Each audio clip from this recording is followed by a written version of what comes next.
Trump is walking back his biggest campaign promises before taking office. From lowering the cost of groceries to ending the war in Ukraine in 24 hours, the president-elect is backpedaling on the things he said he would do. Donald Trump made lots of big promises on the campaign trail about what he would do as president, but in the weeks since he won the election, Trump and his transition team have been quietly walking back some of the most significant comments, a reflection of how unrealistic they were to begin with. Ukraine. Throughout his campaign, Trump repeatedly bragged that he was uniquely positioned to resolve Russia's invasion of Ukraine. In March 2023, he said he could fix the war before he was even inaugurated. He was lying. I don't know how people believe that because he also was supporting Israel. Oh. I will fix that within 24 hours, and if I win before I get into the office, I will have that war settled, the president-elect said in a Fox News interview with Sean Hannity. 100% sure. Trump said the same thing in May 2023 during a CNN town hall. If I'm president, I will have that war settled in 1 day, 24 hours, and again in June 2024. But on Wednesday, 2 of his advisors conceded that isn't going to happen.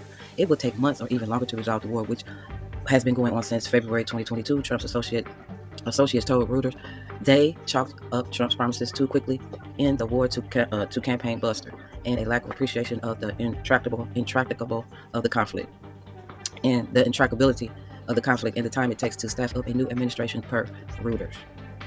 Trump himself backpedaled on this promise last week, saying during a Mar-a-Lago news conference that his hope is to try to get a deal in 6 months. First part, everything. We're going to get the prices down. Trump vowed on the campaign trail. Now he says that sounds really hard. Wow.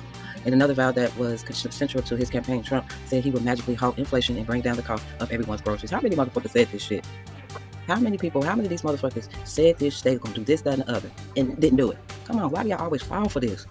We will end inflation and make America affordable again, and we're going to get the prices down. We have to get them down, he said at a rally in September. It's too much, grocery, cars, everything. We're going to get the prices down. Trump said the same thing a month later at another rally. We will cut our taxes and inflation, slash our prices, raise our wages, and bring thousands of factories back to America. Liar. But shortly after the election, Trump was already moving the goalposts, conceding it will be impossible for him to single-handedly lower the cost of consumer goods. It's hard to bring things down once they're up, the president-elect said in a November interview with Time. You know it's very hard. Come on. The pardons, January 6 pardons. Vice President-elect J.D. Vance is lowering expectations for Trump's repeated but vague plans to release his supporters from prison who were convicted for their roles in the insurrection at the U.S. Capitol on January 6, 2021, which Trump infamously egged on an effort to prevent Joe Biden from being certified as president.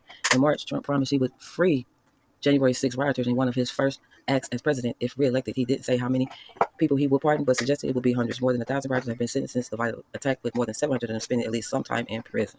I'm inclined to pardon many of them. I can't say for every single one because a couple of them probably they got out of control, Trump declared at a CNN town hall. In May 2023, he added later, I would say it will be a large portion of them, and it will be early on.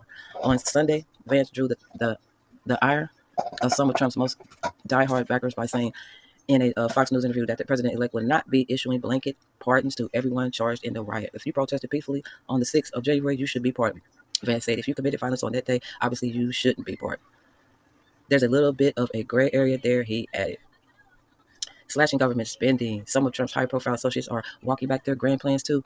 Now that the election is over, billionaire Elon Musk, who Trump tapped to lead a non-government advisory panel called the Department of Government Efficiency of DOGE, previously talked a big game about using the panel to cut at least $2 trillion in government spending.